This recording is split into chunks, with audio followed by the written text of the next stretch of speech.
जावेद अख्तर को तो जानते होंगे आप लोग, शबाना आजमी का शौहर जावेद अख्तर, जो एथिस्ट है, जो मुल्हिद है, जो अल्लाह को नहीं मानता है, उसका डिबेट होने वाला है एक मौलाना के साथ कल सुबह 11 बजे यूट्यूब पर वो लाइव होगा। और डिबेट का टॉपिक क्या है? Does God exist? क्या खुदा मौजूद है? क्या अल्लाह है? इस पर वो जावेद अख्तर नाम का मुल्हिद वो बहस करेगा। यानी वो ये मानने को तैयार ही नहीं है कि इस दुनिया में कोई रब भी है, कोई अल्लाह भी है, कोई इस दुनिया को बनाने वाला भी है। ये दौर आ चुका है जब उलमा को इस बात पे डिबेट करना पड़ रहा है कि अल्लाह है, और इसीलिए अल्लाह के नबी फरमाते क़यामत के पहले वो दौर भी आएगा, लोग बहुत ज्यादा सवालात करेंगे, इतने सवालात करेंगे, इतने सवालात करेंगे कि यहां तक सवाल पहुंच जाएगा जब सारी चीजों को अल्लाह ने बनाया, फमन खलक अल्लाह, तो अल्लाह को किसने बनाया, अल्लाह को बनाने वाला कौन है, यहां तक सवाल किया जाएगा। और जब ये सवाल तुम्हारे जहन में आ जाए, तुम्हारे दिमाग में आ जाए, अल्लाह के नबी ने फरमाया फलयंतही वलयतअव्वज़ बिल्लाहि मिनश शैतानिर रजीम। जब इंसान के दिमाग में इस तरीके का सवाल आए तो अल्लाह की पनाह मांगे शैतान मरदूस से, औज़ु बिल्लाहि मिनश शैतानिर रजीम पढ़ ले और जल्दी से अपने ख्याल को दिल से निकाल दे। ये दौर आ चुका है कि अल्लाह के वजूद पर डिबेट होने वाला है। उलमा को ये साबित करना पड़ रहा है कि अल्लाह भी मौजूद है। मेरे प्यारे साथियों, इस दौर में अपने ईमान की हिफाजत करो, मेरी बहनों अपने ईमान की हिफाजत करो। अल्लाह ताला की जो टेक्नोलॉजी होती है, अल्लाह की जो तदबीर होती है, इंसान वहां तक पहुंच भी नहीं सकता। वल्लाहु खैरुल माकिरीन। इंसानों की तदबीर अल्लाह की तदबीर के सामने कुछ नहीं है। जब अल्लाह अपनी प्लानिंग करेगा तो इंसानों की तदबीर, इंसानों की चालबाजी, इंसानों की मक्कारी धरी की धरी रह जाएगी। अल्लाह की तदबीर उनकी सारी मक्कारियों को खत्म कर देगी। मेरे प्यारे साथी, तो तौहीद पे चलने वाला सुकून की दौलत से माला माल होता है। जो इंसान तौहीद पर चलता है वो अल्लाह के कैमरे से हमेशा डरता रहता है। मेरे भाइयों, हम और आप मुसलमान हैं और हमारे इस्लाम की जो सबसे खास बात है, जो हमें दूसरों से अलग करती है, दूसरों से डिफरेंट बनाती है, वो क्या है कि हम तौहीद के मानने वाले हैं। हमारा कलमा है ला इलाहा इल्लल्लाह। अल्लाह के सिवा कोई भी उपासना के, इबादत के, मदद मांगने के, पुकारने के लायक नहीं है। अल्लाह के सिवा हम किसी और की इबादत नहीं करते। ये जो तौहीद है, इसे आप कोई मामूली चीज मत समझिए मेरे भाई। ये आपकी शक्ति है, आपकी ताकत है, आपकी स्ट्रेंथ है। अल्लाह के करोड़ों बंदों में अल्लाह ने आपको चुना है अपनी तौहीद के लिए। आप पत्थर की इबादत नहीं करते, आप जानवर की इबादत नहीं करते, आप नदियों को अपना माबूद नहीं मानते, आप पहाड़ों को अपना रब नहीं मानते, आप आसमान को अपना रब नहीं मानते, आप जमीन को अपनी माता नहीं बोलते। आप सिर्फ और सिर्फ अल्लाह की इबादत करते हैं। और ये जो तौहीद है,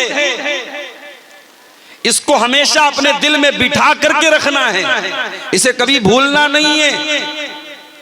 और इसीलिए 5 टाइम की नमाज में हर रकात में हम इस बात को रिपीट करते हैं, इय्याका नअबुदु व इय्याका नस्तईन।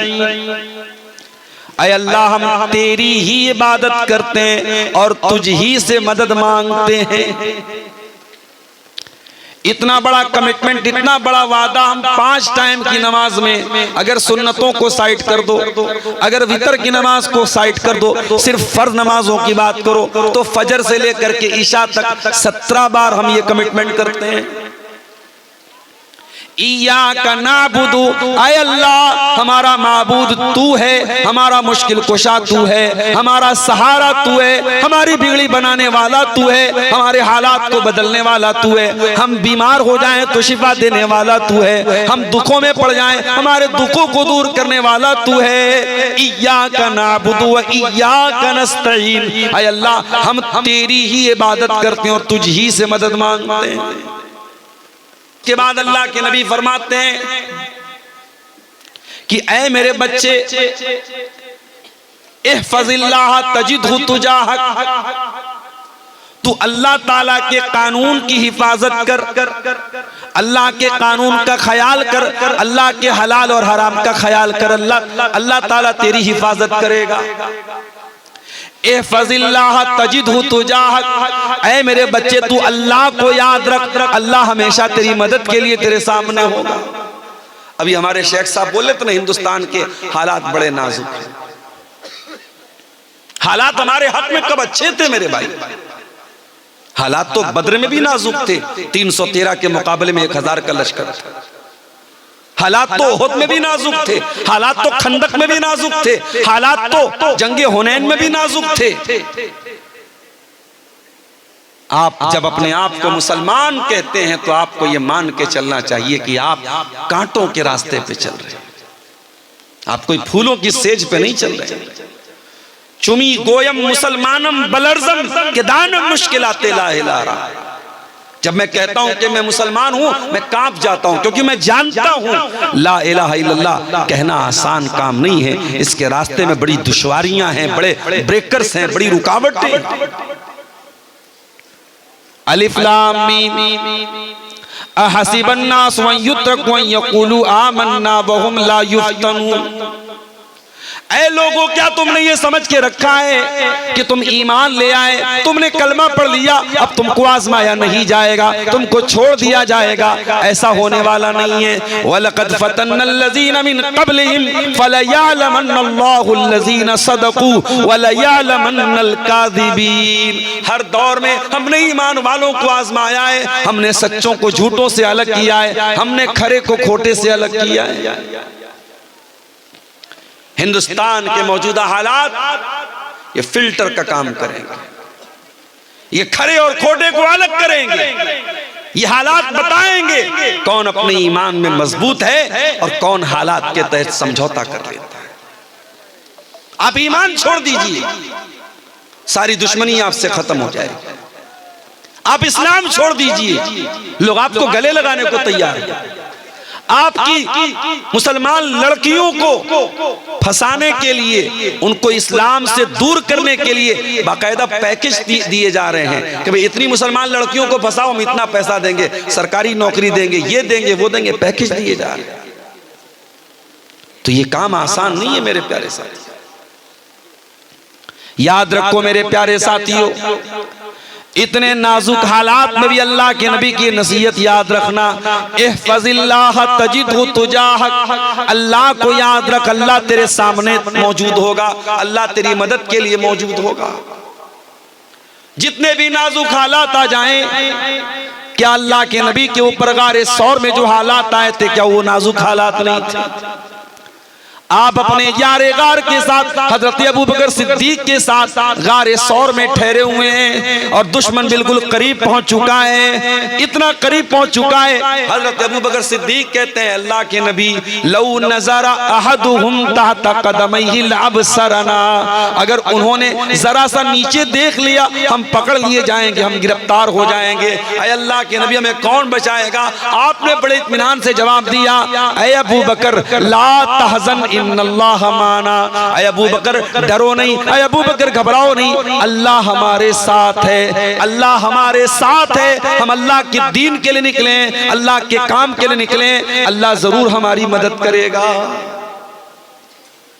आपकी जिंदगी में नमाज नहीं है, आपकी जिंदगी में अल्लाह का डर नहीं है, आप 24 घंटे में 1 घंटा अल्लाह को दे, अल्लाह के दीन को देने के लिए तैयार नहीं है। आप जलसे में भी आते हैं, मटर गश्ती में ज्यादा वक्त गुजारते हैं, पिंडाल के नीचे बैठकर कुरान और सुन्नत की बातें सुनना आपके लिए मुश्किल है। आपके मोबाइल पर गाने भरे पड़े हैं, आप ईयरफोन लगा के म्यूजिक सुन रहे हैं। जब आप अल्लाह से दूर हैं, जब आपकी जिंदगी अल्लाह से दूर है, मेरे प्यारे भाइयों, फिर अल्लाह की मदद कहां से आएगी? नबी ने उसूल बता दिया, इहफज़िल्लाह तजिदहु तुजाहक, अल्लाह को याद रख, अल्लाह तेरे सामने। ये बात अल्लाह के नबी 8 साल के बच्चे को सिखा रहे।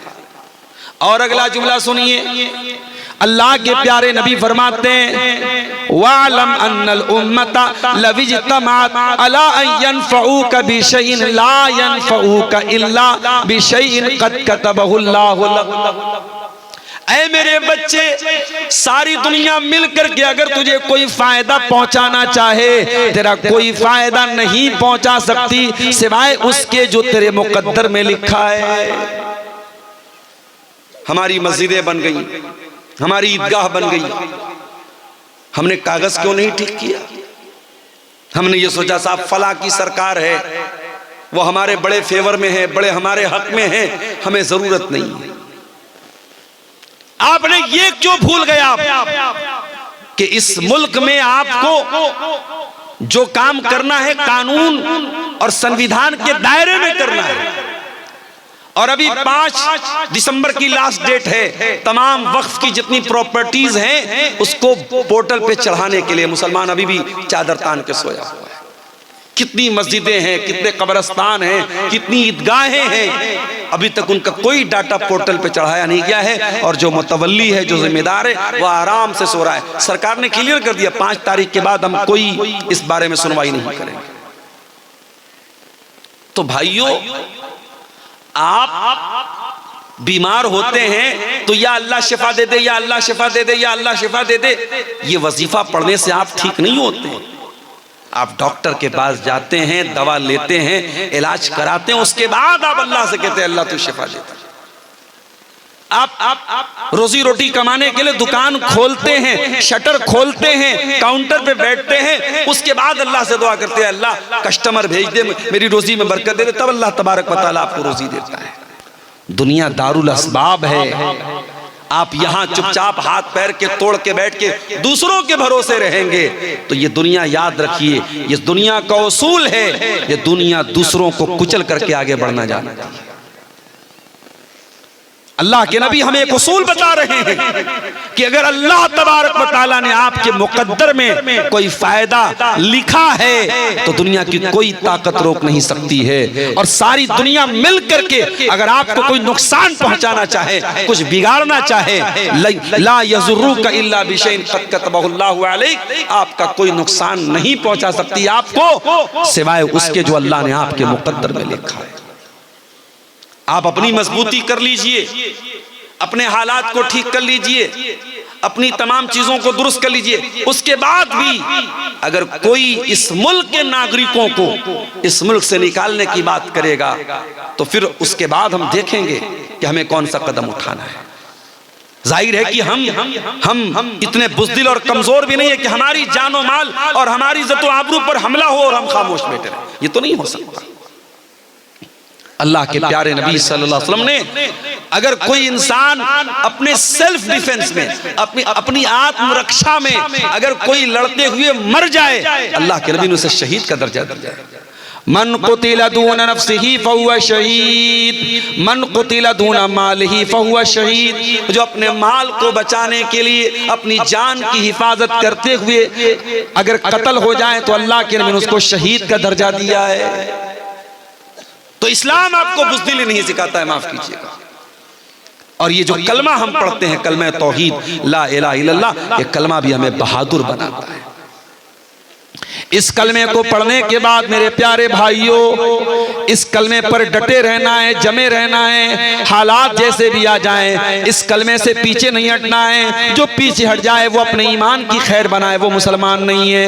इन्नल्लज़ीना क़ालू रब्बुनल्लाह सुम्मा इस्तक़ामू ततनज़्ज़लु अलैहिमुल मलाइकतु अल्ला तख़ाफू वला तहज़नू व अबशिरू बिल जन्नतिल्लती कुन्तुम तुअदून। जो लोग अल्लाह को अपना रब मानते हैं और फिर उसके ऊपर डट जाते हैं, अल्लाह के फरिश्ते आकर के उनको तसल्ली देते हैं कि तुम डरो नहीं, तुम परेशान ना हो, अल्लाह की मदद तुम्हारे साथ है, तुम्हें गमगीन होने की कोई जरूरत नहीं है, तुम्हें परेशान होने की कोई जरूरत नहीं है। अगर दुनिया में तुम परेशान भी रहोगे, हलाक भी हो जाओगे, आखिरत में तुमको जन्नत मिलेगी, तुम्हें परेशान होने की कोई जरूरत नहीं है।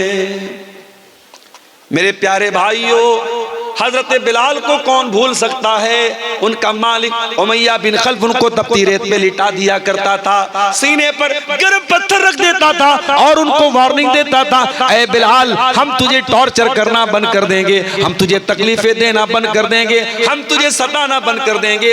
ऐ बिलाल बस तू मोहम्मद के दीन को छोड़ दे, तू इस्लाम को छोड़ दे, तू तौहीद को छोड़ दे।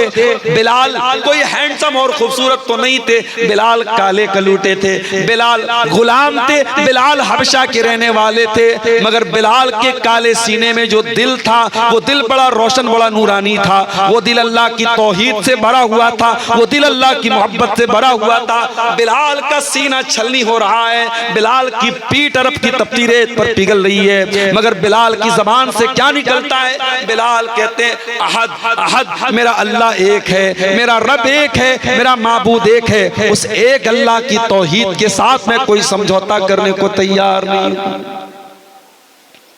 हजरत खुबैब इब्न अदी को देखो, सूली पे चढ़ाया जा रहा है। सूली पे चढ़ाने के पहले खुबैब से कहा गया है, खुबैब क्या तेरी कोई आखिरी ख्वाहिश है तो तू पूरी कर ले। खुबैब ने कहा मैं 2 रकात नमाज पढ़ना चाहता हूँ, कब पढ़ ले। खुबैब ने वजू बनाया, 2 रकात नमाज पढ़ी और बहुत हल्की नमाज पढ़ी और सलाम फेरने के बाद कहा, ऐ मक्का के काफिरों, अगर मुझे इस बात का डर न होता कि कहीं तुम ये न समझो कि मैं मौत के डर से नमाज को लंबा कर रहा हूँ, मैं थोड़ी और लंबी नमाज पढ़ता। उसके बाद खुबैब को सूली पे चढ़ाने की तैयारी हो गई, खुबैब की जान लेने की तैयारी हो गई। सूली पे चढ़ाने के पहले खुबैब को एक मौका दिया गया, ऐ खुबैब क्या तू ये कहने को तैयार है, क्या तू ये मानने को तैयार है, क्या तू अपनी जबान से ये जुमला बोलने को तैयार है कि मेरी जगह आज मोहम्मद रसूलुल्लाह को सूली पे चढ़ा दिया जाए। ऐ खुबैब अगर तू इतना बोल दे हम तुझे छोड़ देंगे, हम तुझे माफ कर देंगे, हम तुझे जीवन दान दे देंगे। ऐ खुबैब तेरे सीने में रसूल की कैसी मोहब्बत थी, तेरे सीने में ईमान की कैसी मोहब्बत थी। खुबैब ने कहा, मक्का के काफिरों, तुम मेरी जगह मेरे नबी को सूली पे चढ़ाने की बात कर रहे हो, अरे मैं तो ये भी गवारा न करूंगा कि मेरे नबी के पांव में कांटा भी चुभोया जाए और खुबैब की जान को बख्श दिया जाए, खुबैब को माफ कर दिया जाए, खुबैब को छोड़ दिया जाए। खुबैब तो इस पर भी गवारा, ये खुबैब को तो ये भी गवारा नहीं है। ये तौहीद की बरकत है मेरे साथ, तौहीद इंसान को हिम्मती बनाती है। हजरत सुमैया को देखो, है तो वो एक औरत, दुनिया वाले कहते हैं औरत बड़ी कमजोर होती है, औरत बड़ी जज्बाती होती है, औरत बड़ी नाजुक होती है। मैं कहता हूं अगर औरत ईमान वाली बन जाए, तौहीद वाली बन जाए, इस्लाम वाली बन जाए, ये पहाड़ों से ज्यादा मजबूत बन सकती है। सुमैया बूढ़ी हो चुकी हैं, जवान बेटा उनका अम्मार है और उनके शौहर यासिर हैं। बाप शौहर के सामने बीवी और माँ के सामने बेटे को ये धमकी दी जा रही है। अबू जहल ये धमकी देता है, ऐ सुमैया बिन्त खय्यात, अगर तूने इस्लाम न छोड़ा, अगर तूने मोहम्मद का दीन न छोड़ा, ऐ सुमैया हम तेरे बदन के कपड़े उतार देंगे, हम तुझे मादर जात नंगा कर देंगे, हम तुझे सर से पैर तक नंगा कर देंगे, निर्वस्त्र कर देंगे, तेरे बदन के कपड़े उतार देंगे। सुमैया बिन्त खय्यात इस्लाम छोड़ने को तैयार नहीं, तौहीद से समझौता करने को तैयार नहीं, मोहम्मद का दीन छोड़ने को तैयार नहीं। बिल आखिर अबू जहल ने सुमैया को नंगा कर दिया, जवान बेटे के सामने उसकी मां को बरहना कर दिया और बड़ी बेदर्दी से बर्छी मार के हजरत सुमैया को शहीद कर दिया। इस्लाम की राह में पहला खून बहाने वाली अगर कोई औरत है वो सुमैया बिन्त खय्यात है। मेरे प्यारे भाइयों, एक औरत होने के बावजूद सुमैया ने जान तो दे दी मगर ईमान से समझौता न किया। सुमैया ने कयामत तक आने वाले मुसलमानों को ये मैसेज दिया, वो तौहीद पे चलने वालों, हालात से घबरा न जाना, हालात से परेशान न हो जाना, अगर तुम तौहीद वाले हो तो अपने कलेजे को मजबूत कर लेना। तौहीद आपको मजबूत बनाती है मेरे भाई।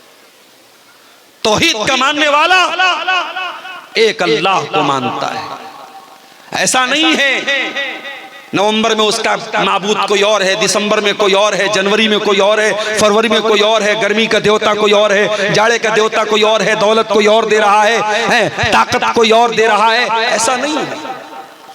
उसे दौलत अगर मांगनी हो अल्लाह से मांगेगा, उसे शिफा मांगनी हो अल्लाह से मांगेगा, हजरत यूसुफ अलैहिस्सलाम को देखो, यूसुफ कहां पहुंच गए? जेल में पहुंच गए। जबकि हजरत यूसुफ नबी थे, बाप भी नबी थे, वो भी नबी थे, बहुत खूबसूरत थे हजरत यूसुफ अलैहिस्सलाम। लेकिन हालात देखो मेरे भाइयों, बेकसूर होने के बावजूद, बेगुनाह होने के बावजूद यूसुफ अलैहिस्सलाम जेल की काल कोठरी में पहुंच गए। और ये मत समझना कि जेल में जब वो पहुंच गए तो उसको वो मुसीबत समझ रहे थे। वो खुद अल्लाह से दुआ मांग रहे थे, अल्लाह मुझको जेल में पहुंचा दे। क्यों दुआ मांग रहे थे? आओ उनकी दुआ पढ़ के सुना देता हूं। कितनी प्यारी दुआ करते हजरत यूसुफ अलैहिस्सलाम। कहते रब्बी सिजनु अहब्बु इलैया मिम्मा यदऊननी इलैहि। ऐ अल्लाह, ये औरतें, ये मिस्र की औरतें मुझसे गलत काम करवाना चाहती हैं। ऐ अल्लाह, ये अजीज मिस्र की बीवी मुझसे ज़िना करवाना चाहती है। ऐ अल्लाह, ये मुझसे गलत काम करवाना चाहते हैं। ऐ अल्लाह, रब्बी सिजनु अहब्बु इलैया मिम्मा यदऊननी इलैहि। ऐ अल्लाह, ये औरतें मुझसे जो काम करवाना चाहती हैं उससे बेहतर तो ये है, ऐ अल्लाह मुझे तू जेल की काल कोठरी में डाल दे। व इल्ला तसरिफ अन्नी कैदहुन्ना अस्बु इलैहिन्ना व अकुम मिनल जाहिलीन। और ऐ अल्लाह, अगर तूने इनकी चाल को नाकाम नहीं किया, अगर तूने इन औरतों की चाल को नहीं फेरा, ऐ अल्लाह मैं झुक जाऊंगा इनकी तरफ, मैं माइल हो जाऊंगा इनकी तरफ, और मैं भी जाहिलों में से हो जाऊंगा। क्योंकि औरत की चाल से बचना बड़ा मुश्किल काम है, औरत के फरेब से बचना बहुत मुश्किल काम है। अगर यूसुफ अलैहिस्सलाम जैसे पैगंबर को इस बात का डर है कि औरत के फंदे में वो न फंस जाएं, तो आज के कमजोर ईमान वाले नौजवानों, आप अपने दामन को भी बहुत बचा के रखिए। जमाना बहुत नाजुक है, औरत का फितना बड़ी तेजी से समाज में फैल रहा है। मैं माफ कीजिए अगर हमारी माएँ बहनें सुन रही हैं, मैं जब औरत का लफ्ज बोल रहा हूं तो कोई ये ना समझे कि मैं तमाम औरतों को जिम्मेदार करार दे रहा हूं इन हालात का, नहीं। लेकिन ये अल्लाह के नबी की हदीस भी है कि दुनिया का सबसे बड़ा फितना, इस उम्मत के मर्दों के लिए सबसे बड़ा फितना औरत का फितना है। और ये औरत कब फितना बनती है? जब इस्लाम से दूर होती है, जब दीन से दूर होती है, जब बेहया होती है, जब बदचलन होती है, जब ये खूबसूरत कपड़े पहनकर मेकअप करके सज के संवर के अपने हुस्न की नुमाइश करती है, तभी औरत फितना बनती है। और यही औरत अगर इस्लाम के दायरे में रहे तो दुनिया की सबसे बड़ी नेमत बन जाती है। अल्लाह के नबी ने फरमाया, दुनिया का सबसे बड़ा खजाना तीन चीजें हैं। तीन चीजों को खजाना बना लो, तीन चीजों को स्टोर कर लो, तीन चीजों को अपने घर में बचा के रख लो। कल्बन शाकिरा व लिसानन जाकिरा व ज़ौजतन मुमिनतन तुईनुहु अला अम्रिल आखिरा। अपने सीने में ऐसा दिल पैदा कर लो जो अल्लाह का शुक्र अदा करने वाला हो। अपने मुंह में ऐसी जबान पैदा कर लो जो अल्लाह का जिक्र करने वाली हो। और ऐसी औरत अपने घर में लेके आ जाओ जो दीनदार हो और दीन में तुम्हारी मदद करे, दीन के कामों में तुम्हारी मदद करे। मेरे प्यारे साथियों, हजरत यूसुफ अलैहिस्सलाम उस औरत के फितने से बचने की दुआ करते और कहते हैं, अल्लाह मुझे तू जेल में पहुंचा। अल्लाह ने यूसुफ अलैहिस्सलाम की दुआ कबूल कर ली। यूसुफ बेगुनाह थे, फिर भी जेल में पहुंच गए। और जेल में पहुंचने के बाद यूसुफ अलैहिस्सलाम आराम से नहीं बैठ गए। हम और आप होते तो जेल में पहुंच करके आंसू बहाते, हम कहां चले आए। न तो घर के जैसा बिस्तर है, न तो घर के जैसा खाना है, न माँ है पास में, न बाप है पास में। और यूसुफ नबी के बेटे हैं, पैगंबर के बेटे हैं, बड़े बाप के बेटे हैं, बड़े नाज़ो नेमत से उनको पाला गया था। और आज कहां पहुंच गए? कैद खाने में पहुंच गए। कोई अपराध भी नहीं किया, कोई कसूर भी नहीं है, लेकिन यूसुफ अलैहिस्सलाम जेल की काल कोठरी में पहुंचने के बाद भी अपने मिशन को नहीं भूलते हैं। वो जेल के अंदर जो कैद खाने के अंदर जो साथी होते हैं उनको तौहीद की दावत देने लगते हैं, उनको इस्लाम के बारे में बताने लगते हैं। दो कैदियों से कहते हैं, या साहिब इस सिजनी अरबाबुन मुतफर्रिकून खैरुन अमिल्लाहुल वाहिदुल कहार। ऐ मेरे कैद खाने के साथियों, ये बताओ कि एक अल्लाह ज्यादा बेहतर है या कई खुदाओं को मानना ज्यादा बेहतर है? मा ताबुदून मिन दूनिही इल्ला अस्माअन सम्मैतुमूहा अंतुम व आबाउकुम मा अनज़लल्लाहु बिहा मिन सुल्तान। ऐ लोगों, तुम अल्लाह को छोड़ के जिनको पुकारते हो वो तो सिर्फ नाम है जो तुमने रख लिए, तुम्हारे बाप दादा ने रख लिए, उनकी अल्लाह ने कोई दलील नहीं उतारी है। भाई नाम रख लिया आपने, किसी का नाम रख लिया आपने गौसे आजम, सबसे बड़ा मदद करने वाला, किसी का नाम रख लिया गरीब नवाज, गरीबों को देने वाला, किसी का नाम रख लिया दस्तगीर, हाथ पकड़ने वाला, किसी का नाम रख लिया दाता देने वाला, किसी का नाम आपने रख लिया मुश्किल कुशा। आपने नाम रख लिए हैं, अल्लाह को छोड़ करके इनकी कोई हकीकत नहीं है, अल्लाह के सिवा कोई देने वाला नहीं है मेरे प्यारे। तो तौहीद आपके ज़हन को सुकून देती है मेरे प्यारे साथी। तौहीद पर चलने वाला एक रास्ते पर चलता है। प्राणपुर से कटिहार जाने वाला रास्ता अगर हमको पकड़ना है और हम पीछे मनिहारी का रास्ता पकड़ लें, कहीं और निकल जाएं, हम मंजिल से भटक जाएंगे। अगर आप तौहीद पर चल रहे हैं तो तौहीद आपको सिरात मुस्तकीम के रास्ते पे लेके जाएगी, जन्नत के रास्ते पे लेके जाएगी। और यही वजह है तौहीद पर चलने वाला वो इधर उधर भटकता नहीं, कभी यहां कभी वहां नहीं रहता है, वो एक प्लेटफॉर्म पे रहता है। इहदिनस सिरातल मुस्तकीम, वो पांचों टाइम अल्लाह से यही दुआ करता है, अल्लाह हमको सिरात मुस्तकीम पे कायम रख, हमको इसी सीधे रास्ते पे चलने की तौफीक दे। तौहीद पे चलने वाला सुकून की दौलत से माला माल होता है। मेरे प्यारे नौजवान साथियों, आपसे एक बात कहना चाहता हूं, सुकून किस चीज का नाम है? क्या ज्यादा पैसा कमा लेने का नाम सुकून है? माफ करना, बड़े बड़े अरबपतियों को रात में सोने के लिए स्लीपिंग पिल्स लेनी पड़ती है, नींद की दवाएं लेनी पड़ती हैं। और किसी गांव का कोई गरीब आदमी रात में साग रोटी खा लेता है, मछली भात खा लेता है, दाल चावल खा लेता है और आराम से सो जाता है। इसका मतलब यह हुआ कि सुकून का ताल्लुक पैसे से नहीं है। जितने सुकून के साथ वो गरीब आदमी अपनी झोपड़ी में सो रहा है, वो करोड़पति महल में उतने सुकून से नहीं सो रहा है। इसीलिए बहुत ज्यादा दौलत के पीछे ना भागो मेरे प्यारे भाइयों। दौलत कमाओ, दौलत जरूरी चीज है, लेकिन अगर दौलत मिल गई, हलाल तरीके से मिल गई, तो हराम रास्तों पे न जाना, वरना सुकून की दौलत छिन जाएगी। अल्लाह के प्यारे नबी बड़ी प्यारी बात इरशाद फरमाते हैं, लैसल गिना अन कसरतिल अरदी वलाकिन्नल गिना गिनन नफ्सी। अरे ज्यादा पैसा हो जाना, ज्यादा सामान हो जाना, ये दौलत नहीं है, ये मालदारी नहीं है। असल मालदारी है कि इंसान का दिल मालदार हो जाए, इंसान का नफ्स गनी हो जाए, इंसान दिल का मालदार हो जाए। कुछ लोग होते हैं ना, चमड़ी चली जाए दमड़ी ना जाए, पैसा बहुत है मगर एक पैसा भी अल्लाह की राह में खर्च करने की बात आ जाए, किसी गरीब को देने की बात आ जाए, नानी मर जाती है। चमड़ी चली जाए दमड़ी ना जाए। पैसा है, दौलत है, दिल नहीं है। और मैं देखता हूं कभी कभी मदरसों में चंदा जब लोग देते हैं, दान देते, गरीब आदमी जो बेचारा बहुत मामूली कमाने वाला है, अपनी हैसियत से बढ़ के वो देता है। और करोड़पति लोग बेचारे जो है वो बंगला में तकरीर करने वाला उसको दाएं बाएं से खींचता है, पकड़ता है, बुलाता है, उसके बाद बड़ी मुश्किल से 5,000 10,000 रुपया वो निकालता है। तो अल्लाह ताला क्या तो नीयत देखी जाएगी, अल्लाह क्या तो इखलास देखा जाए। सही बुखारी की पहली हदीस क्या है? इन्नमल आमालु बिन्नियात, सारी नेकियों का दारो मदार अल्लाह ताला की नीयत पर है।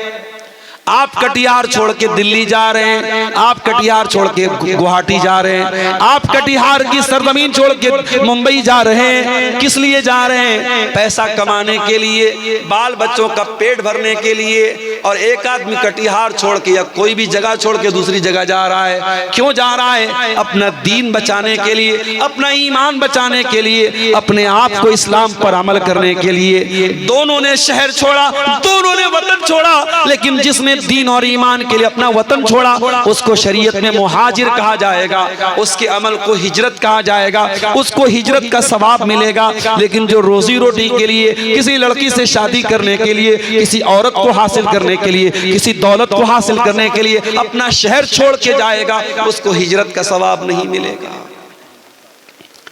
अमल एक है, काम एक है, नीयत अलग अलग हो गई तो मामला बदल गया मेरे प्यारे साथियों। इसलिए नीयत को दुरुस्त करो। तौहीद आपकी नीयत को भी दुरुस्त करती है। अगर आपकी तौहीद पक्की होगी तो आप नमाज अल्लाह के लिए पढ़ेंगे, आप मदरसे में दान अल्लाह के लिए देंगे, आप गरीबों की मदद अल्लाह के लिए करेंगे, आप रोजा अल्लाह के लिए रखेंगे, आप हज करेंगे अल्लाह के लिए, आप ज़कात देंगे अल्लाह के लिए। अगर आपकी तौहीद पक्की है तो आपकी नीयत भी पक्की है। परसों जुमा का दिन है, फजर की नमाज में अगर आप पहुंचे, और उम्मीद है कि आप पहुंचेंगे, क्योंकि आप जलसे में अगर रात को 1, 1:30 बजे 2 बजे तक जलसे में आप रह रहे हैं तो आपके अंदर दीन का बड़ा जज्बा है, बड़ा शौक है, तो आप फजर की नमाज भी जमात से जरूर पढ़ते होंगे इंशाअल्लाह। अगर आप जुमा के दिन फजर की नमाज में पहुंचे और इमाम साहब ने सुन्नत के मुताबिक पहली रकात में सूरह सजदा की तिलावत की और दूसरी रकात में उन्होंने सूरह दहर की तिलावत की, तो सूरह दहर में ये आयतें भी आप इमाम साहब के मुंह से सुनेंगे। इन्नमा नुतिमुकुम लिवजहिल्लाह व युतिमून अत्ताम अला हुब्बिही मिस्कीनन व यतीमन व असीरा। अल्लाह के नेक बंदे गरीबों को खाना खिलाते हैं, यतीमों को खाना खिलाते हैं, कैदियों को खाना खिलाते हैं। इन्नमा नुतिमुकुम लिवजहिल्लाह। और जब वो गरीबों को खाना खिलाते हैं तो इसलिए नहीं खिलाते कि फोटो खींच लें उनका। हम लोग भी कहीं जाते हैं जलसों में, प्रोग्रामों में, तो अब ये सेल्फी लेने वाले जो हमारे नौजवान हैं वो दस्तरखान पे भी जाके सेल्फी ले। मैं मना करता हूँ, भैया मत फोटो मत लो। ऐसे ही लोग उलमा को बदनाम करते, उलमा खाते बहुत हैं, मौलवी खाता बहुत है। और जब ये कहो कि भाई अपने बच्चे को मौलवी बनाओ तो कहते हैं खाएगा कहाँ से। बड़ी अजीब बात है। ऐसे तो बोलेंगे मौलवी खाता बहुत है, और बच्चे को आलिम बनाने की बात कहो तो बोलेंगे खाएगा कहाँ से। तो दस्तरखान पर भी हमारे फोटो लिए जा रहे हैं। क्यों साहब? स्टेटस पे लगाएंगे, मोबाइल पे लगाएंगे, फेसबुक पे डालेंगे, अब्दुल गफ्फार साहब देसी मुर्गा खा रहा है। एक जगह जलसे में अपनी बेटी को लेके चला गया। ये यूट्यूबर लोग, अल्लाह इनको माफ करे, इनको थंबनेल लगाना भी नहीं आता। नेपाल में एक जलसे में अभी गया अपनी बच्ची को लेके, तो एक यूट्यूबर ने थंबनेल लगाया, अब्दुल गफ्फार सलवी अपनी बेटी को ले गया, जलसा में ले गया, तकरीर में ले गया। अरे भाई ले गए बोल दो भाई, क्या मतलब जबान ऐसी हो चुकी है कि वो समझ में नहीं आता कि उनको हिंदी में क्या लिखना चाहिए। तो खाना आदमी खा रहा है, उसका भी लोग फोटो ले रहे हैं। फोटो ठीक है, मैं उसको हराम नहीं मानता, लेकिन बिला वजह बिला जरूरत आप कम से कम उलमा को खाने के टाइम तो बख्श दो भाई। आदमी खाना खा रहा है, उसकी क्या पोजीशन है, किस हालत में वो मुंह बनाए हुए, आप उसी हालत में फोटो ले रहे हो। मैं बहुत सख्ती से मना करता हूं कि भाई फोटो कम से कम खाना खाने के टाइम तो फोटो मत दो। कई बार ऐसा होता है, जलसा तकरीर करके मुझे निकलना है, फौरन ट्रेन पकड़नी है, भागना है, मौलाना एक सेल्फी लेना है। मौलाना अबे तुम्हारी सेल्फी के चक्कर में भाई मेरी ट्रेन छूट जाएगी।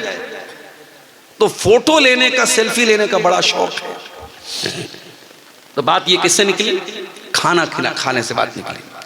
अल्लाह के नेक बंदे खाना खिलाते हैं गरीबों को, लेकिन जब खाना खिलाते हैं तो थैंक यू सुनने के लिए नहीं, जज़ाकल्लाह खैर सुनने के लिए नहीं, शुक्रिया सुनने के लिए नहीं। कहते हैं इन्नमा नुतिमुकुम लिवजहिल्लाह, हम तुम्हें अल्लाह ताला की रजा के लिए खाना खिला रहे हैं। ला नुरीदु मिनकुम जज़ाअन वला शुकूरा, हमें तुमसे कोई बदला नहीं चाहिए, हमें तुमसे कोई शुक्रिया नहीं चाहिए। इन्ना नखाफु मिर रब्बिना यौमन अबूसन कमतरीरा, हम तो अल्लाह के अजाब से डरते हैं, हम तो कयामत के दिन से डरते हैं, और इसलिए हम तुमको खाना खिला रहे हैं। मेरे प्यारे भाइयों, तौहीद में मजबूत हो जाओगे तो नीयत भी अच्छी हो जाएगी। मदीना में एक आदमी का इंतकाल हो गया। इंतकाल के बाद जब उनको जनाजे के लिए उनको जब नहलाया जाने लगा, जब उनको मैयत को गुस्ल दिया जाने लगा, उनकी पीठ के ऊपर बड़े बड़े मोटे मोटे निशान पाए गए बोरे के। नहलाने वालों ने कहा ये तो बहुत बड़ी हस्ती थी, ये तो अल्लाह के नबी के अहले बैत में से थे, अल्लाह के रसूल के घर वालों में से थे, ये तो नबी के नवासे के बेटे थे। नवासे के बेटे को क्या बोलेंगे? हमारे यहाँ पर नवासा बोलते हैं। आप क्या क्या बोलते हैं? पर नवासा ही बोलते हैं। नबी के पर नवासे हैं, ये नवासे के बेटे हैं। अली इब्ने हुसैन उनका नाम था। उनको गुस्ल दिया जा रहा है और पीठ पर मोटे मोटे बोरे के निशान। नहलाने वालों ने लोगों से पूछा क्या मामला है, इनकी पीठ पर ये निशानात कैसे? बात उड़ते उड़ते मदीना में फैल गई। मदीना के कुछ गरीब घरों तक ये बात पहुंची। उन गरीबों ने आकर के कहा अल्लाह की कसम हमें पता चल गया इनकी पीठ पर ये मोटे मोटे निशान क्यों हैं। कहा महीने की पहली तारीख आती थी, हर महीने की पहली तारीख को हमारे घर का महीने भर का राशन अल्लाह का कोई नेक बंदा बोरे में भर के अपनी पीठ पे लाद के महीने की पहली तारीख को हमारे घरों पे पहुंचा दिया करता था। रात के सन्नाटे में वो आता था, हमें पता भी नहीं चलता था वो अनाज लाने वाला कौन है, वो राशन लाने वाला कौन है। और ऐसा एक नहीं कई परिवारों के साथ ऐसा हो रहा था, कई फैमिली के साथ ऐसा हो रहा था। आज अली बिन हुसैन की पीठ पर पाए जाने वाले इन निशानों ने उनकी छुपी हुई नेकी को आम कर दिया। जिस नेकी को उन्होंने जिंदगी भर छुपा करके रखा, आज उनकी नेकी दुनिया के सामने आ गई और दुनिया को पता चल गया कि मदीना के उन गरीब परिवारों को खाना पहुंचाने वाला, राशन पहुंचाने वाला और अनाज पहुंचाने वाला कोई और नहीं, नबी के अहले बैत का एक फर्द था, अली बिन हुसैन थे। ये इखलास होता है मेरे प्यारे साथियों, तौहीद की बरकत से आपके अंदर इखलास आता है। अगर आप तौहीद में पक्के हो जाएंगे, अल्लाह ताला आपको सुकून की दौलत भी देगा। वही सुकून जिस सुकून को तलाश करने वाले आज कहां कहां तलाश कर रहे हैं। ये शराबी शराब क्यों पी रहा है, ये जिना करने वाला जिना क्यों कर रहा है, ये लड़कियों से चैटिंग क्यों कर रहा है, ये पाउडर के जरिए ड्रग्स क्यों ले रहा है। इन तमाम लोगों से पूछ तो कहते हम तो सुकून के लिए ऐसा कर रहे हैं। शराब पीने वाला सुकून के लिए शराब पी रहा है, सिगरेट पीने वाला सुकून के लिए सिगरेट पी रहा है, खैनी खाने वाला सिगरेट के लिए सुकून के लिए खैनी खा रहा है। यानी जितने ये नशे की चीजें हैं ये सब सुकून के लिए कर रहा है। ऐ सुकून की तलाश में ये हराम काम करने वालों, ऐ शराब में डूबे इंसानों, ऐ नशे की लत में मुब्तला नौजवानों, ऐ लड़कियों से चैटिंग करके अपने आप को सुकून पहुंचाने का ख्वाब देखने वालों, आओ कुरान तुमको बताता है सुकून कहाँ मिलेगा। कुरान तुमको नुस्खा बताता है, कुरान तुमको तरीका बताता है। अला बिज़िक्रिल्लाहि तत्मइन्नुल कुलूब। मेरे बंदो तुम्हें सुकून मिलेगा तो अल्लाह के जिक्र में मिलेगा, तुम्हें सुकून मिलेगा तो अल्लाह के कलाम में मिलेगा, तुम्हें सुकून मिलेगा तो अल्लाह को याद करके मिलेगा। आज कितने मुसलमान हैं उनके घर में 24 घंटे में एक बार कोई अल्लाह का नाम लेने वाला नहीं, कोई एक आदमी भी नमाज पढ़ने वाला नहीं, कोई एक औरत भी कुरान पढ़ने वाली नहीं। दिन रात मोबाइल पे गाने बज रहे हैं, दिन रात बच्चों के हाथ में मोबाइल, बड़ों के हाथ में मोबाइल, गाने बजाने मुसलमानों के घरों में बज रहे हैं। ओ लोगों, आपने बिल्डिंगें तो बड़ी आलीशान बना ली, आपने मकान तो बड़े अच्छे बना लिए, मगर माफ करना अगर आपके घरों में अल्लाह का नाम नहीं लिया जा रहा है, अगर आपके घरों में अल्लाह का जिक्र नहीं हो रहा है, मैं नहीं कह रहा हूं, अल्लाह के प्यारे नबी फरमा रहे हैं ऐसा घर मुर्दा है मुर्दा। आपने फरमाया मसलुल बैतिल लज़ी युज़करुल्लाहु फीही वल बैतिल लज़ी ला युज़करुल्लाहु फीही मिस्लल हय्य वल मय्यित। जिस घर में अल्लाह का नाम लिया जाए वो घर जिंदा है, और जिस घर में अल्लाह का नाम ना लिया जाए वो घर मुर्दा है। हमारे घर मुर्दा हो चुके हैं। जिन घरों में अल्लाह का नाम ना लिया जाए उन घरों में सुकून कहां से आएगा। अगर आज बच्चे माँ बाप की बात नहीं मानते, माँ बाप बच्चों के साथ नाइंसाफी कर रहे हैं, भाई भाई से लड़ाई कर रहा है, देवरानी जेठानी में आज अगर झगड़े हो रहे हैं, ननद और भाभी में झगड़े हो रहे हैं, तो मेरे प्यारे साथियों घर में सुकून आए तो कहां से आए, बरकत आए तो कहां से आए। बरकत का तो तरीका हमने खो दिया है, सुकून का तरीका हमने खो दिया है। कुरान कहता है अला बिज़िक्रिल्लाहि तत्मइन्नुल कुलूब, आओ अल्लाह के जिक्र से तुमको सुकून मिलेगा। अभी मैं आज एक साइंसदान के बारे में पढ़ रहा था।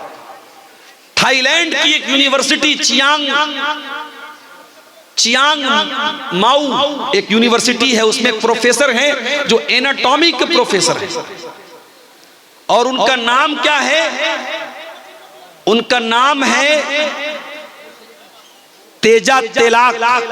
वो थाईलैंड के हैं, थाई प्रोफेसर है, एनाटॉमी के वो प्रोफेसर है।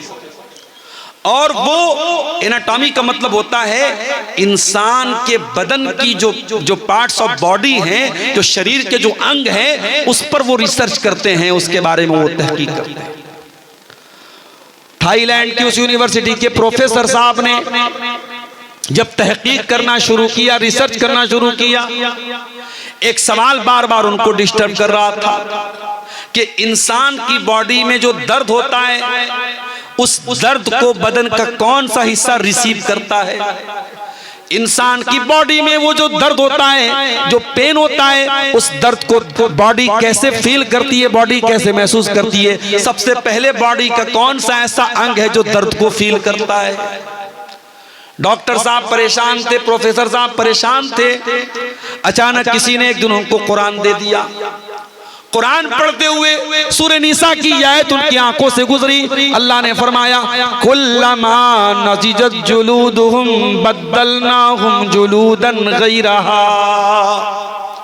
जब जहन्नमी जहन्नम में डाले जाएंगे, उनके बदन की चमड़ी जल जाएगी, खराब हो जाएगी, हम नई चमड़ी चढ़ा देंगे, हम नई चमड़ी चढ़ा देंगे ले यज़ूक़ुल अज़ाब, ताकि बार बार वो अजाब का मजा चखें, उनको अजाब का दर्द फील हो, उनको अजाब का दर्द महसूस हो।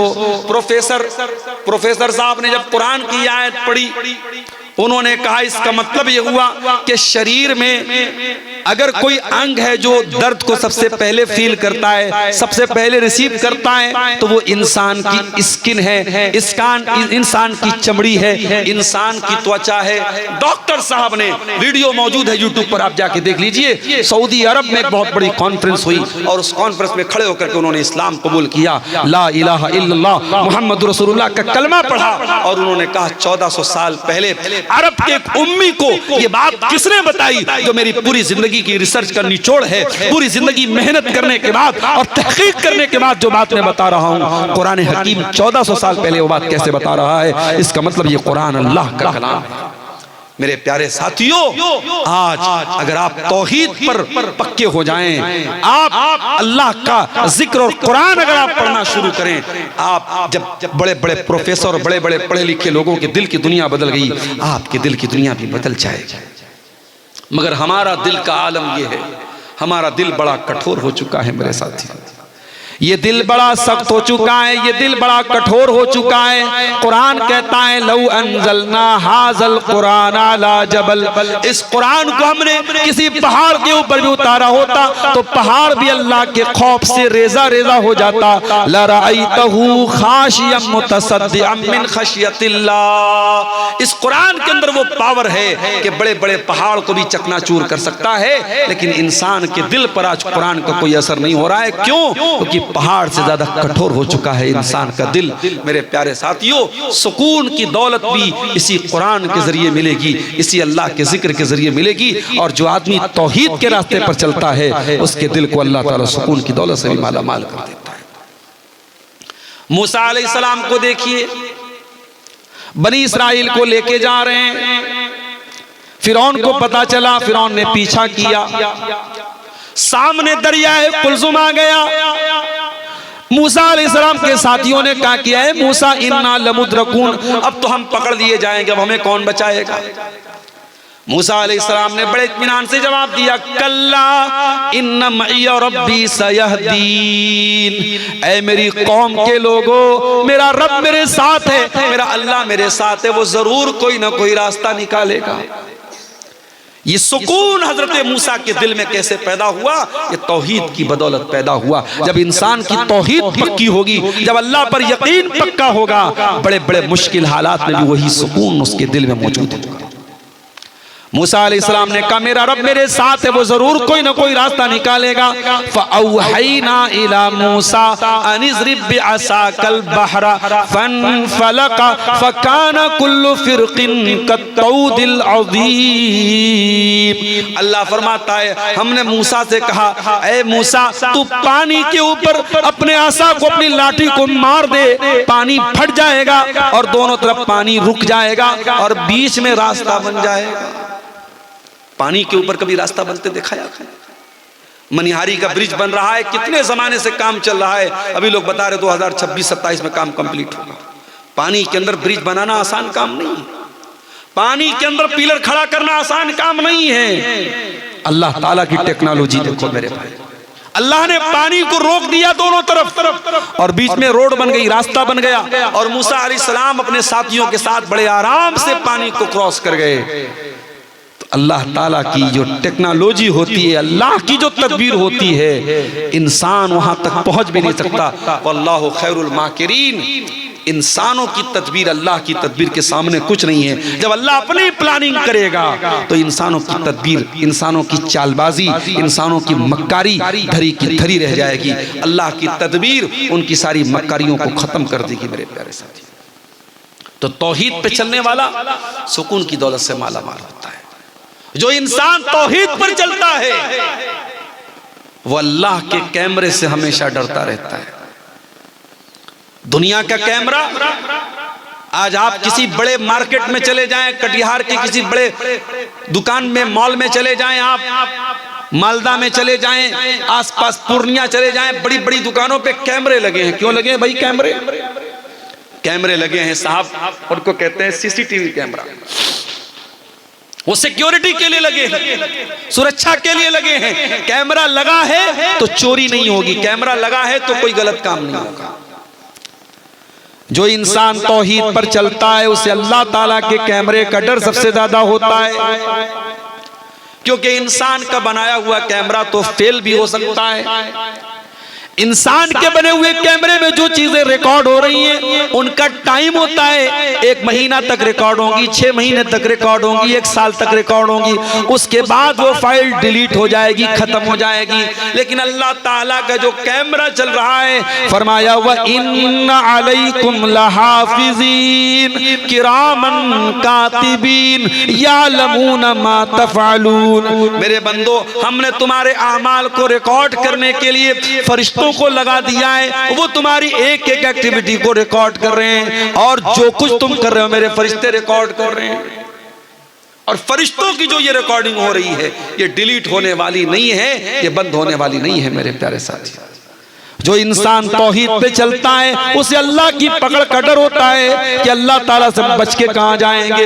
यही वजह है हजरत लुकमान अपने बच्चे से कहते हैं या बुनैया इन्नहा इन तकुम मिस्काला हब्बतिन मिन खरदल, ऐ मेरे बच्चे अगर एक राई के दाने के बराबर भी कोई चीज होगी, फतकुन फी सखरा, और किसी चट्टान के अंदर वो चीज छुपी हुई होगी, औ फी समा, आसमानों में कहीं होगी, औ फिल अर्ज़ी, या जमीन पे कहीं होगी,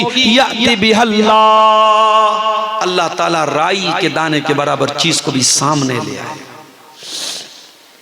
अल्लाह के नबी के पास एक सहाबी आए, कहा अल्लाह के रसूल मेरे कुछ गुलाम हैं, मेरे साथ बदतमीजी करते हैं, मैं कभी कभी मार देता हूं, बुरा भला कह देता हूं। अरे अल्लाह के रसूल क्या मेरी पकड़ होगी अल्लाह के यहाँ? अपने गुलामों को अगर मार दिया, पीट दिया, बुरा भला कह दिया, क्या मेरी पकड़ होगी अल्लाह के यहाँ? अल्लाह के नबी ने कुरान की आयत पढ़ी,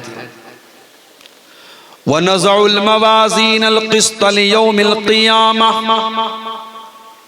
हम क़यामत के दिन इंसाफ का तराजू रखेंगे, फला तुज़लमु नफ्सुन शैया, और क़यामत के दिन अल्लाह के तराजू पर किसी के साथ कोई अन्याय नहीं होगा। व इनकान मिस्काला हब्बतिन मिन खरदलिन अतैना बिहा, और एक राई के दाने के बराबर भी अगर तुम्हारा कोई अमल होगा अल्लाह के तराजू पर सामने आ जाएगा। व कफा बिना हासिबीन, मेरे बंदो जब हम हिसाब लेंगे तो पूरा पूरा लेंगे। अल्लाह के नबी ने कुरान की आयत पढ़ी और कहा कि ऐ मेरे सहाबी, आप अपने गुलामों को जो मारते हैं, पीटते हैं, जो बुरा भला कहते हैं, उसको कैलकुलेट किया जाएगा, उसको नापा जाएगा, उसको तौला जाएगा। अगर आपके गुलामों की जो बदतमीजी है, आपके गुलामों की जो नाफरमानी है, अगर वो ज्यादा निकली और आपकी सजा कम निकली तो आपको उनकी नेकी मिल जाएगी, आपके गुनाह कुछ कम हो जाएंगे। लेकिन अगर आपने अपने गुलामों को जो सजा दी है, जो मारा है, जो पीटा है, अगर आपकी सजा ज्यादा है और आपके गुलामों की गलती कम है तो फिर उनके गुनाह आपके ऊपर लादे जाएंगे और आपको अपनी नेकियों से हाथ धोना पड़ेगा। अल्लाह। सहाबी एक कोने में जाके रोने लगे, बड़ी देर तक रोते रहे, आंसू बहाते रहे और रोते हुए कहने लगे, अल्लाह के नबी, इन्नी उशहिदुका अला अन्नहुम अहरार। अल्लाह के नबी, इतना बड़ा खतरा मैं मोल नहीं ले सकता, अपने गुलामों को मैं मार रहा हूँ, पीट रहा हूँ, अगर इसके बदले कयामत के दिन मुझे उनके गुनाह मेरे ऊपर लाद दिए जाएं और मेरी नेकियों से मुझे हाथ धोना पड़े, मैं इतना बड़ा रिस्क नहीं ले सकता, मैं इतना बड़ा खतरा मोल नहीं ले सकता। अल्लाह के नबी, मैं आपको गवाह बना के कहता हूँ, मैं अपने सारे गुलामों को आजाद कर रहा हूं। अल्लाह अकबर। ये होती है तौहीद की बरकत। जब इंसान तौहीद पे चलता है, उसके दिल में अल्लाह का डर होता है कि मुझे अल्लाह को हिसाब देना है।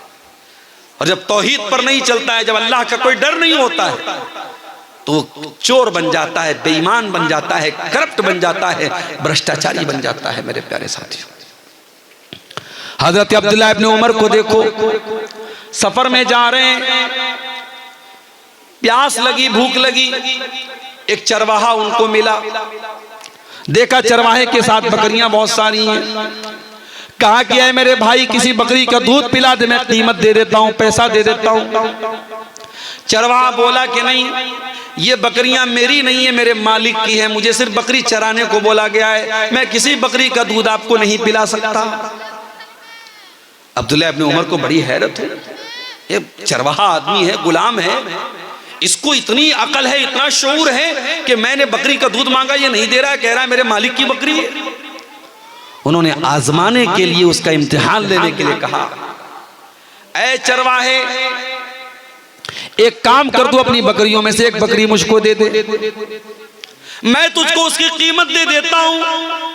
मालिक पूछे तो बता देना कि बकरी को भेड़िया लेके चला गया, भेड़िया आया तो एक बकरी को लेके चला गया, मालिक तुझे कोई सजा नहीं देगा और तुझे पैसे भी मिल जाएंगे, तेरा भी काम बन जाएगा, मेरा भी काम बन जाएगा, मैं बकरी का दूध दो लूंगा, जरूरत पड़ी तो ज़बा कर लूंगा, मेरा भी फायदा, तेरा भी फायदा। चरवाहे ने कहा, बहुत अच्छे, बहुत अच्छे, बहुत अच्छा ऑफर पेश किया आपने। अब्दुल्लाह इब्न उमर, आपका ऑफर बुरा नहीं है, आपका ऑफर बहुत अच्छा है, आप भी खुश, मैं भी खुश, मालिक भी खुश, बस मुझे एक सवाल का जवाब दे दीजिए, फ़अैन अल्लाह, अल्लाह को क्या जवाब दूंगा? कल अल्लाह पूछेगा कयामत के दिन कि तूने अपने मालिक के साथ गद्दारी की, चीटिंग की, फ्रॉड किया, धोखा किया, बेवकूफ बनाया अपने मालिक को, मैं अल्लाह को क्या जवाब दूंगा? बस मुझको इतना बता दीजिए। उस चरवाहे के मुंह से फ़अैन अल्लाह, अल्लाह कहा गया, मैं अल्लाह को क्या जवाब दूंगा? ये सुनकर के अब्दुल्लाह बिन उमर रोने लगे, आंखों से आंसू जारी हो गए। पूछा तेरा मालिक कौन है? मदीना आए, मालिक का पता लगाया और मालिक को कीमत दे करके उस गुलाम को आजाद कर दिया। और आजाद करने के टाइम उस गुलाम से कहा, ऐ चरवाहे, ऐ कल तक तू गुलाम रहने वाला इंसान, आज इस तरह एक जुमले ने तुझको दुनिया की गुलामी से बचा लिया है और मुझे उम्मीद है कल कयामत के दिन जहन्नम की आग से भी तुझे ये जुमला बचा लेगा। अल्लाह अकबर। अल्लाह का ये डर, तौहीद जब दिल में होगी तब पैदा होगा मेरे साथी। जब आप तौहीद के पक्के होंगे तो अल्लाह का ये डर आपके दिल में पैदा हो जाएगा। हजरत उमर को देखो, गश्त लगा रहे हैं अपने दौरे हुकूमत में, दुनिया आराम से सोती है और उमर फारूक आम लोगों का कपड़ा पहन के गश्त लगाते हैं पूरे इलाके में, पूरे मदीना में। कौन भूखा है, कौन प्यासा है, कौन परेशान है, लोगों की मदद करते हैं। हजरत उमर का गुजर एक मकान के पास से होता है, अंदर से एक औरत की आवाज आती है। औरत अपनी बच्ची से कह रही है, अपनी बेटी से कह रही है, ऐ बेटी सुबह दूध बेचने जाना है, उठ करके तू दूध में पानी मिला दे। बेटी कहती अम्मी जान, क्या आपने अमीरुल मोमिनीन का ऑर्डर नहीं सुना? क्या हजरत उमर का हुक्म आपने नहीं सुना कि दूध में पानी मिलाना अपराध और जुर्म है? अम्मी जान, आप कानून की खिलाफ वर्जी कैसे कर सकती हैं? मां ने कहा बेटा, रात का सन्नाटा है, उमर आराम से अपने घर में लेटे होंगे, उमर कहां यहां देख रहे हैं, तू उठ करके दूध में पानी मिला दे। बेटी ने कहा अम्मी जान, उमर ला यराना फरब उमर यराना, अगर उमर हमको नहीं देख रहे कोई बात नहीं, उमर का रब तो हमको देख रहा है। अम्मी जान, कल कयामत के दिन अल्लाह ताला पूछेगा, जब उमर का रब पूछेगा कि तूने दूध में पानी मिला करके फ्रॉड क्यों किया, धोखा क्यों किया, तूने लोगों को असली दूध के नाम पे मिलावटी दूध क्यों बेचा? अम्मी जान, हम अल्लाह को क्या जवाब देंगे? क्या अल्लाह भी नहीं देख रहा है? हजरत उमर ने मकान का नंबर नोट किया, घर आए, सारे बच्चों को बुलाया, ऐ मेरे बच्चों, मैंने एक लड़की की आवाज सुनी है, मैं नहीं जानता वो कितनी खूबसूरत है, मैं नहीं जानता उसका खानदान कैसा है, मैं नहीं जानता उसकी बिरादरी कैसी है, मैं इतना जानता हूँ वो लड़की दीनदार है, वो लड़की अल्लाह से डरने वाली है, वो लड़की बहुत मुत्तकी और परहेजगार है, और मैं उस लड़की को अपने घर की बहू बनाना चाहता हूँ। क्या तुम में से कोई उस लड़की से शादी करने को तैयार है? हजरत उमर के एक बेटे, उनका नाम आसिम था, उन्होंने कहा कि अब्बा जान, मैं शादी करने को तैयार हूं। अल्लाह अकबर। यहां तो जब तक पूरा जोग्राफिया न तय कर लिया जाए, लड़की कितनी पढ़ी लिखी है, लड़की कितनी खूबसूरत है, लड़की कितनी स्मार्ट है, उसकी इंस्टाग्राम पर कितनी आईडी है, व्हाट्सएप पर कितने नंबर हैं, कौन सा मोबाइल वो चलाती, जब तक सारा जोग्राफिया न पता कर लिया तब तक रिश्ता कहां तय होता है। और आज जो हमारे घरों में जो बिगाड़ है मेरे प्यारे साथी, उसकी एक बहुत बड़ी वजह, ये बुनियाद हमारी खराब है। हमारी माएँ बहनें जब रिश्ता देखने जाती हैं, वो खूबसूरती देखती हैं, वो माल देखती हैं, वो जहेज देखती हैं, दीनदारी कौन देखता है मेरे साथ? दीनदार बच्चियां घरों में बैठी हैं, कोई रिश्ता पूछने वाला नहीं है। अगर उनकी शक्ल सूरत कुछ कम है, कुछ 19 है, कुछ रंग सांवला है, बहुत दीनदार है, बहुत अच्छी है, बहुत नमाजी है, बहुत इल्म वाली है, उनके रिश्ते अच्छे नहीं मिल रहे हैं। और जो बदचलन भी है, बेहया भी है, बेशरम भी है, लेकिन खूबसूरत है, उसके रिश्ते फौरन मिल जाते हैं। मेरे प्यारे भाइयों, जब आपने खूबसूरती को मेयार बनाया है, जब आपने रंग को मेयार बनाया है, जब आपने हुस्न को मेयार बनाया है और दीन को साइड रख दिया है, तो फिर रोते क्यों हो? फिर रोने की क्या जरूरत है? आपने जो बोया है वही काट रहे हो। जब आपने खूबसूरत बहू लाए हैं आप, अच्छा बहू आई, 1 साल के बाद माँ बाप कहते हैं हमारा बेटा तो हमारे हाथ से निकल गया। जरा बहू के कमरे में जाके देखो, बहू के कमरे में जो बेड है वो किसने दिया? ससुर ने दिया। अलमारी किसने दी? ससुराल से मिली। आपका बेटा जिस फ्रिज का पानी पी रहा है वो कहां से आई? ससुराल से आई। आपका बेटा जिस बुलेट पे घूम रहा है वो बुलेट कहां से आई? ससुराल से आई। गाड़ी ससुराल की, मसेरी ससुराल की, फ्रिज ससुराल की, अलमारी ससुराल की। जब तमाम आपके बेटे के कमरे में जो चीजें भरी हैं वो ससुराल की मिली हुई हैं, तो आज आप ये शिकायत क्यों कर रहे हैं कि हमारा बेटा हमारी बात कम मानता है, अपने सास ससुर की बात ज्यादा मानता है? अरे भाई, तो सही तो कर रहा है। आपका बेटा नमक हलाल कर रहा है, नमक हराम नहीं है। वो जिसका नमक खा रहा है उसका गुण गा रहा है, जहां से उसने सामान हासिल किया है और पूरे कमरे में जहां का सामान भरा है उन्हीं की वो तारीफ कर रहा है और उन्हीं के कसीदे पढ़ रहा है। मेरे प्यारे साथियों, शादी ब्याह पे भी आज हमने ऐसी रस्मों रिवाज की ऐसी चादर चढ़ा दी है। आज मैं बार बार तकरीरों में ये बात कहता हूँ, आज हमने निकाह को मुश्किल बना दिया है। आज एक गरीब आदमी अपने लड़का लड़की की शादी करना चाहे, दुनिया भर के मसले हैं। लड़की की शादी है तो जहेज का इंतजाम करना है और इसी तरीके से जेवर का इंतजाम करना है, 500 बारातियों का इंतजाम करना है, और लड़के की शादी है तो उसमें भी इतने का खाना होना ही चाहिए। अब आपके शेरशाबादियों में कभी मैं किसी शादी में शामिल नहीं हुआ। हमारे बनारस में एक जमाने में लोग घरों में दावत कर लेते थे, अब साहब शादी हॉल में दावत होती है।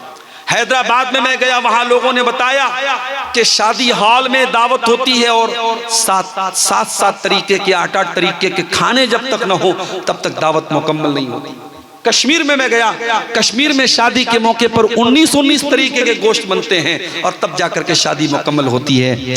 आपने शादी को इतना मुश्किल बनाया है और ज़िना 500 रुपये में और 200 रुपये में हो रहा है। मेरे प्यारे साथियों, जब आप हलाल को मुश्किल करेंगे हराम आम हो जाएगा।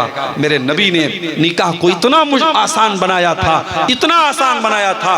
लड़की का अगर वली राजी है और लड़का राजी है, 2 गवाहों ने आकर के उनके सामने लड़के ने कबूल कर लिया और महर में अगर कोई रुपया पैसा नहीं था, अगर लड़के को कुरान की कुछ आयतें भी याद है और उसने इसी को महर बना दिया कि मैं अपनी होने वाली बीवी को कुरान की आयतें सिखा दूंगा, यही महर बन गया। और ऐसा भी निकाह हुआ है नबी के दौर में।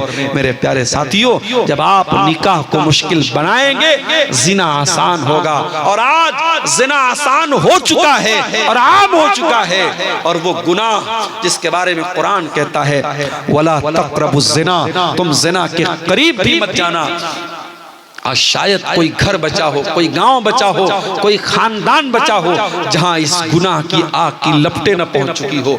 जो इस्लाम की नजर में तीसरा बड़ा गुनाह था, शिर्क के बाद और कत्ल के बाद जो टॉप क्राइम है, जो इस्लाम की नजर में तीसरा बड़ा गुनाह है, आज मुसलमानों की बस्तियों में, मुसलमानों के गाँव में, मुसलमानों के इलाकों में ज़िना आम हो रहा है। मेरे प्यारे साथियों, और हालात यहाँ तक पहुँच चुके हैं कि अब मुसलमान लड़कियों का ताल्लुक गैर मुस्लिम लड़कों के साथ भी हो रहा है। यहां तक हालात पहुंच चुके हैं। मेरे प्यारे साथियों, जब आप तौहीद के पक्के होंगे, आपके दिल में अल्लाह का डर होगा, तो आप ज़िना से भी अपने आप को बचाएंगे, आप अपनी शर्मगाह की भी हिफाजत करेंगे, एक औरत अपनी आबरू की भी हिफाजत करेगी।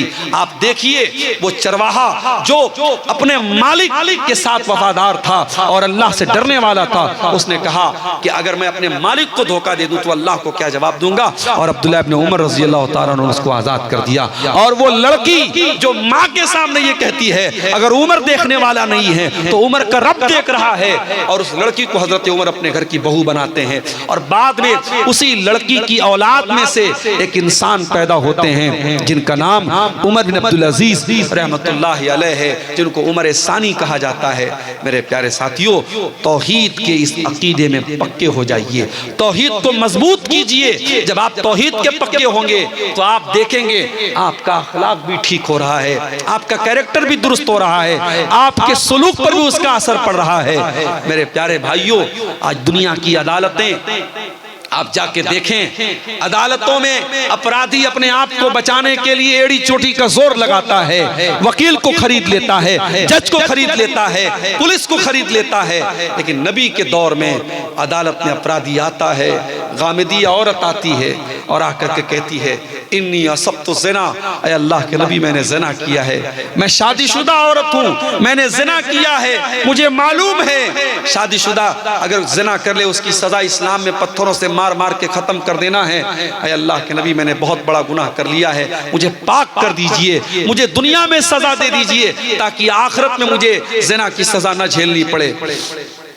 अल्लाह के नबी ने पहले तो टालने की कोशिश की, आपने कहा ले जाओ इसको, क्या बक रही है ये, जाने दो इसको। उस औरत ने कहा अल्लाह के नबी इन्नी लहुबला, मैं पेट से हूँ, मेरे पेट में हमल भी है, बच्चा भी है, मैं झूठ नहीं बोल रही हूँ, मुझे सजा दे दीजिए ज़िना की। आपने कहा ठीक है जाओ, जब बच्चा जन्म ले, जब बच्चा पैदा हो जाए तब तुम मेरे पास आना। आपने 9 महीने का टाइम अपराधी को दे दिया। अपराधी भाग सकता है, बच सकता है। अल्लाह के नबी भी शायद भूल चुके होंगे, सहाबा भी शायद भूल चुके होंगे। 9 महीने के बाद बच्चा पैदा होता है, औरत उस बच्चे को गोद में लेकर के आती है। ऐ अल्लाह के नबी शायद आप भूल गए, मैं गामिदी हूँ, मैं वही औरत हूँ जो 9 महीने पहले आपके पास आई थी। ऐ अल्लाह के नबी मुझको ज़िना की सजा दे दीजिए, मुझको पाक कर दीजिए। आपने फरमाया नहीं नहीं, अभी बच्चा बहुत छोटा है, माँ का दूध पी रहा है, जाओ जब ये बच्चा रोटी खाने लगे तब तुम मेरे पास आना। अल्लाह के प्यारे नबी ने 2 साल का टाइम अपराधी को और दे दिया, 2 साल का मौका और दे दिया कि जा तू भाग सकता है तो भाग जा, बच सकता है तो बच जा, अपने आप को बचा सकता है तो बचा ले। ओ लोगों, वो कौन सी ताकत थी, वो कौन सी कुव्वत थी। 2 साल के बाद जब बच्चा रोटी खाने लगता है, वो औरत अपने बच्चे को गोद में लेकर के आती है, बच्चे के हाथ में रोटी का टुकड़ा है, बच्चा रोटी खा रहा है। अय अल्लाह के नबी, मेरा बच्चा दूध छोड़ चुका है, मेरा बच्चा रोटी खाने लगा। अय अल्लाह के नबी, अब तो मुझे जिना की सजा दे दीजिए। आपने जमीन में गड्ढा खुदवाया, औरत का आधा धड़ जमीन में गाड़ा गया। जो इस्लाम में सजा है, शादीशुदा की सजा, जिना की, पत्थरों से मारा गया उस औरत को, रज्म किया गया। जब पत्थरों से मारा जाने लगा, उस औरत के खून के कुछ छींटे हजरत खालिद बिन वलीद के कपड़ों पर पड़ गए। हजरत खालिद बिन वलीद की जबान से कुछ नाजेबा कलमात निकल गए, कुछ नामुनासिब कलमात उस औरत के हक में निकल गए। उन्होंने कुछ ऐसी बातें बोल दी कि पता नहीं कैसी औरत का खून मेरे कपड़े पर पड़ गया। अल्लाह के नबी ने बड़े गुस्से में फरमाया, महलन या खालिद, ऐ खालिद खबरदार, ऐ खालिद अपनी जबान को लगाम दो। ऐ खालिद, ये कोई मामूली औरत नहीं है। लक़द ताबत तौबतन, इसने अल्लाह की बारगाह में सच्ची तौबा की है। लौ ताबहा साहिब मुक्सिन लगुफिर लहू, अगर कोई डाकू भी ऐसी तौबा करता तो अल्लाह उसको भी माफ कर देता। ये है तौहीद की बरकत। जब आप तौहीद के रास्ते पर आते हैं तो आपका दिल ऐसा हो जाता है कि आप अल्लाह की बारगाह में आकर के अपने गुनाहों का इकरार कर लेते हैं मेरे साथी। इसलिए मेरे प्यारे भाइयों, जो गुनाहों के बोझ से बोझल बना हुआ है, जो गुनाहों की जंजीरों में जकड़ा हुआ है, आओ ये रात का सन्नाटा है, ये रात का सुहाना वक्त है, जाओ वजू करके अपने कमरे में, अपने मस्जिद में, या जहां भी मुनासिब हो, जा करके अल्लाह के सामने सजदे में सर झुका दो और अल्लाह के सामने अपने गुनाहों का रोना रो लो, अल्लाह के सामने अपनी गलतियों का इकरार कर लो। यकीन जानो, जब अल्लाह के सामने तुम सर झुका दोगे मेरे प्यारे साथियों, फिर आपको कहीं और सर झुकाना नहीं पड़ेगा। शायर कहता है, वो एक सजदा जिसे तू गिरा समझता है, 1000 सजदों से देता है आदमी को नजात। आज हमारे देश में इस तौहीद के खिलाफ भी बातें हो रही हैं, इस्लाम के खिलाफ भी बातें हो रही हैं, और ऐसा मैसेज दिया जा रहा है, ऐसा नैरेटिव गढ़ा जा रहा है कि इस्लाम का मानने वाला सबसे घृणा करता है, सबसे नफरत करता है। माफ कीजिएगा, तौहीद नफरत नहीं सिखाती है, तौहीद इंसानियत सिखाती है। इस्लाम की नजर में कोई पैदाइशी एतबार से ऊंचा नीचा नहीं है। दूसरे मजहब वालों के यहाँ किसी के बारे में यह अकीदा है कि वो साहब वो उनके भगवान के सर से पैदा हुआ है, कोई पेट से पैदा हुआ है, कोई पैर से पैदा हुआ है, कोई निचली जाति का है, कोई ऊंची जाति का है। ये उनका अकीदा है, उनकी बिलीफ है, उनकी आस्था है, मैं उस पर कोई कमेंट नहीं करता। मगर इस्लाम क्या कहता है? या अय्युहन्नास इन्ना खलकनाकुम मिन ज़करिन व उन्सा व जअलनाकुम शुऊबन व क़बाइल लितारफू इन्न अक्रमकुम इंदल्लाहि अत्क़ाकुम। हे मानव जाति, हे इंसानों, तुम एक माता पिता की संतान हो, आदम की औलाद हो, हव्वा की औलाद हो। हाँ, तुम्हारे कबीले अलग अलग है, तुम्हारे खानदान अलग अलग हैं। कोई शेरशाबादी है, कोई अंसारी है, कोई शेख है, कोई बंगाली है, कोई बिहार का रहने वाला है, कोई कुरैशी है, कोई उस्मानी है, कोई कुछ है। ये खानदान अलग अलग हैं, ये बिरादरियाँ अलग अलग हैं। ओ लोगों, ये बिरादरियाँ इसलिए नहीं है लितारफू, ताकि तुम एक दूसरे को अपने से ऊंचा समझो। नहीं, ये बिरादरियां तो पहचान के लिए हैं, ये बिरादरियां तो तुम्हें एक दूसरे को जानने के लिए हैं। इन्ना अक्रमकुम इंदल्लाहि अत्क़ाकुम, अल्लाह ताला क्या तुम्हारी मेरिट अगर बनेगी तो तकवा की बुनियाद पे बनेगी। अल्लाह क्या तुम्हारा दर्जा अगर तय होगा तो तकवा की बुनियाद पर होगा। आप कौन सी बिरादरी के हैं, कौन से खानदान के हैं, आपका बाप कौन था, अल्लाह क्या ये नहीं देखा जाएगा? अल्लाह के आपका तकवा आपकी मेरिट तय करेगा। मेरे प्यारे साथियों, हजरत नूह अलैहिस्सलाम का बेटा एक नबी का बेटा होने के बावजूद डूब गया, और शायर कहता है बगावत पर हुआ आमादा तो डूबे नूह का बेटा।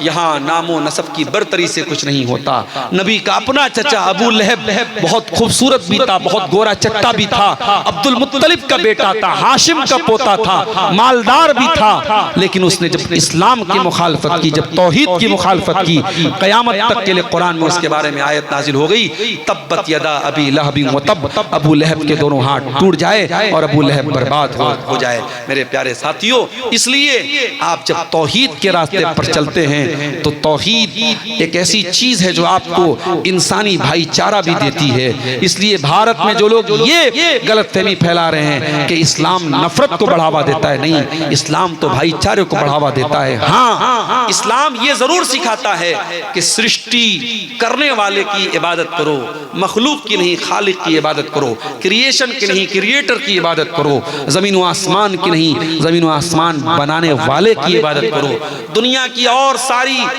मजहबी जो ताकतें हैं वो ये कहती हैं सब कुछ खुदा है, और इस्लाम ये कहता है सब कुछ खुदा का है, सब कुछ अल्लाह का है, सब कुछ अल्लाह की तरफ से है। और जब मरने वाला मरता है मुसलमानों के यहाँ तो हम एक जुमला पढ़ते हैं, इन्ना लिल्लाहि व इन्ना इलैहि राजिऊन, कि हम सब अल्लाह की प्रॉपर्टी हैं और हमें मर के अल्लाह ही की तरफ पलट के जाना है। मेरे प्यारे साथियों, तौहीद के कुछ समरात और तौहीद के कुछ फवायद मैंने आपके सामने बयान किए हैं। मैं उम्मीद करता हूँ कि आप इस जो मैसेज दिया गया है इस तकरीर में, तौहीद का जो दर्स आपके सामने रखा गया है, उसको आप अपने ज़हनों में उतारेंगे। हम अल्लाह से दुआ करते हैं रब्बुल आलमीन हमें कलमे तौहीद के तकाज़ों को समझने की तौफीक अता फरमा। रब्बुल आलमीन हमें मरते दम तक तौहीद पे चलने वाला बना दे। इलाल आलमीन हमें शिर्क व बिदअत से हमारी हिफाजत फरमा।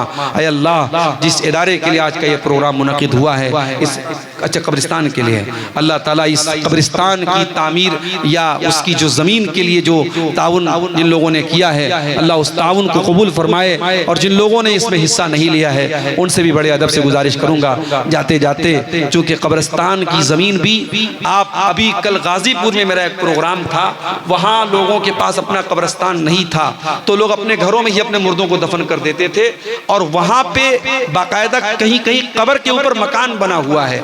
तो ये कब्र की भी बेहुरमती है, लाश की भी बेहुरमती है। इसलिए मुसलमानों की बस्ती में कब्रिस्तान होना चाहिए, और कब्रिस्तान के लिए अगर ये प्रोग्राम हो रहा है तो बहुत अच्छा कदम है, और हमें और आपको ज़रूर इसमें अपना ताउन करना चाहिए। अल्लाह ताला हमारी नेकियों को कबूल फरमाए। जब तक हम दुनिया में ज़िंदा रहें, इस्लाम पर ज़िंदा रहें, और हमारा खात्मा भी ईमान पर हो। और रब्बना